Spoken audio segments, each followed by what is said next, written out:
आपसे ही शुरुआत करते हुए, लालू प्रसाद यादव एक बार फिर से नीतीश कुमार के लिए खिड़की दरवाजे खोलकर रखे हुए हैं। उनका कहना है वो आएंगे तो देख लेंगे।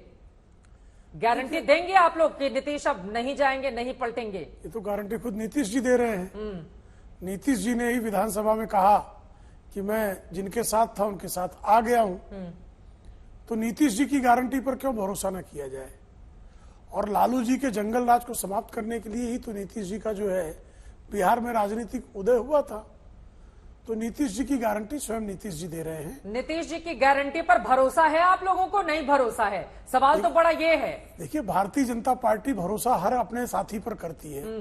भारतीय जनता पार्टी ने आज तक किसी भी साथी के साथ घात नहीं किया। कांग्रेस तो है नहीं कि लालू प्रसाद यादव बेचारे 2009 में उनकी सीटें घट गई, उनको अपमानित करके बाहर बैठा दिया, स्टालिन की बहन को जेल में भेज दिया, राजा को जेल भेज दिया। तो ये कांग्रेस नहीं है।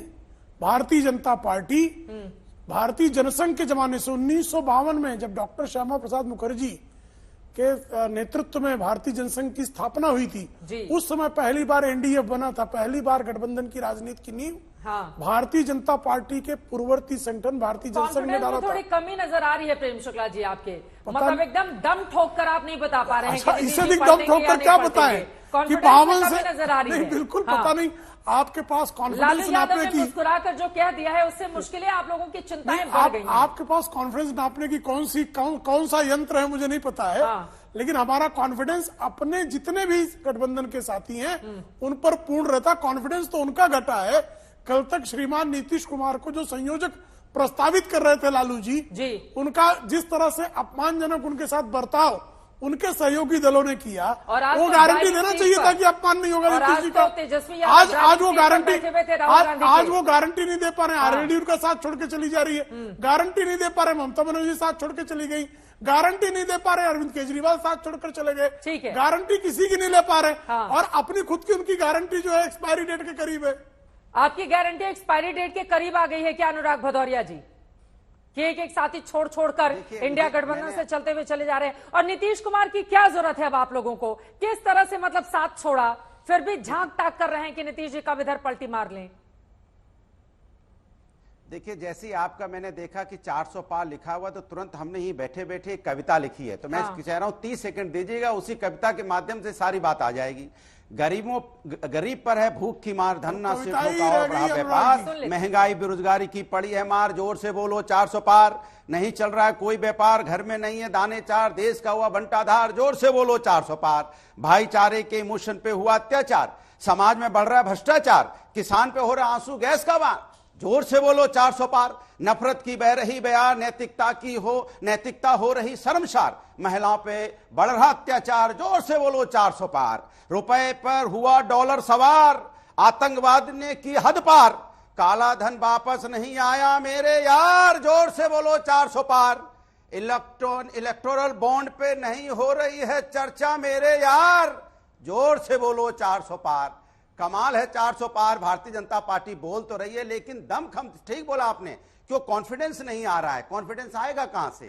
देश का किसान धरने पे बैठा है, वो अपनी मांग रहा है कि भाई मेरी लागत का मूल्य तो दे दो, एमएसपी तो दे दो, मैं अन्नदाता हूं, मैं यहाँ तपती धूप में, बारिश में, कड़ाके की ठंड में आपके लिए अनाज पैदा करता हूं, तो मेरे ऊपर आंसू गैस क्यों चला रहे हो भाई? ये ड्रोन जो आपने खरीदे हैं क्या किसानों पे चलाने के लिए खरीदे हैं क्या? अरे कोई हम पाकिस्तानी थोड़ी हैं, कोई चाइना से थोड़ी किसान आए हैं, हिंदुस्तानी है, अपने किसान है। अरे अन्नदाता है, इनसे मिलिए, बात कीजिए, कहिए अन्नदाता आपको क्या दिक्कत है? ये ड्रोन चलाना है तो चाइना और पाकिस्तान पे अपने लोगों पे क्यों चला रहे हो भाई? यही किसान के बेटे, सुनिए एक मिनट दीजिए, यही किसान के बेटे डॉक्टर हैं, इंजीनियर हैं, चित्रा जी आप भी हैं, हम भी हैं, नेता भी किसान के बेटे हैं, लेकिन अपने ही लोगों के ऊपर में इतना अत्याचार। कमाल है। तो फिर कॉन्फिडेंस आएगा कहां से? महिलाएं को देखिए, अगर वो अपने अधिकार को लेकर रोड पे हैं तो इनका कॉन्फिडेंस आएगा कहां से? अग्निवीर अपने अधिकार को लेकर रोड पे हैं, कॉन्फिडेंस आएगा कहां से?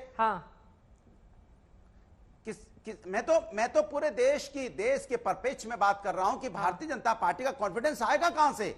जब युवा रोड पे होगा, महिलाएं रोड पे होंगे, बेरोजगार रोड पे होंगे, शिक्षक रोड पे होंगे, वकील रोड पे होंगे, किसान रोड पे होंगे, और तो और कभी कभी पत्रकार भी रोड पे रहते हैं अपने अधिकार के लिए, तो कॉन्फिडेंस आएगा कहां से इनके पास? तो कॉन्फिडेंस तो का अभाव यह है कि इनको एहसास हो गया है कि 2024 में आने वाले नहीं है, इसलिए दोनों हाथ उठा के कह रहे हैं 400 पार। ठीक है, 400, अरे 400 पार होगा कहां से? जी हाँ, कविता सुना डाले आपके 400 पार पर। इनको कविता में ही जवाब दे देता हूं। अब इनका इंडिया अलायंस से बचा नहीं कोई यार, होना ही है 400 पार। कुछ बचे हैं भ्रष्ट परिवार, होना ही है 400 पार।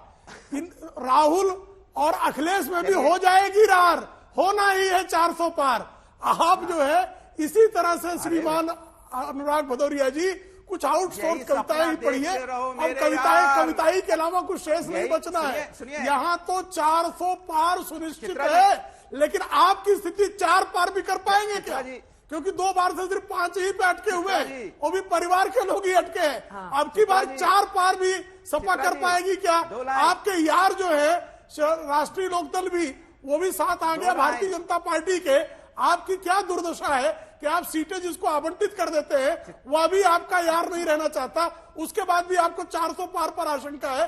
कविताई कीजिए, और कुछ शेष बचा नहीं है। 2 लाइन में 4 के लिए तरसते रहे, वो क्या करेंगे? और 2 लाइन में अनुराग भदौरिया जी, बाकी लोग भी इंतजार कर रहे हैं। बोलिए 2 लाइन में। हाँ बोलिए। अरे भाई मेरे, आप दिन में देखो मुंगेरी लाल के सपने मेरे यार 400 पार का आपने कर दिया देश का बंटाधार। बीजेपी का होगा 2024 में भ्रष्ट, सुन लीजिए 2024 में बीजेपी का होगा सफाया इस देश से, समझ लीजिए आप, क्योंकि भ्रष्टाचार की पोल खुल चुकी है। इसलिए आप मेरे मुंगेरी लाल का सपना देखते रहिए मेरे यार, आपका नहीं सपना पूरा होगा। ठीक है, बाकी लोगों से भी एक एक टिप्पणी ले लेती हूँ, उसके बाद आप लोगों की बात को और आगे बढ़ाएंगे। आशुतोष जी, मैं आपके पास आऊंगी, उसके पहले अभिषेक झा जी, अब नीतीश कुमार ने पिछले 2013 से लेकर अब इस तरह की स्थिति ही पैदा कर दी है कि दोनों ओर से डोरे डाले जाते हैं।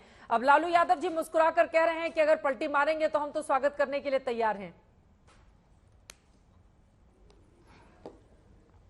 अब लालू जी का मन जाने क्यों इस तरह की बातें कर रहे हैं। हमें ताज्जुब तो इस बात का होता है चित्रा जी की, एक तरफ ये लोग दावा करते हैं कि नीतीश कुमार जी थके हुए हैं और उनकी कोई प्रासंगिकता नहीं है राजनीति में, जनता दल यूनाइटेड समाप्त हो जाएगी।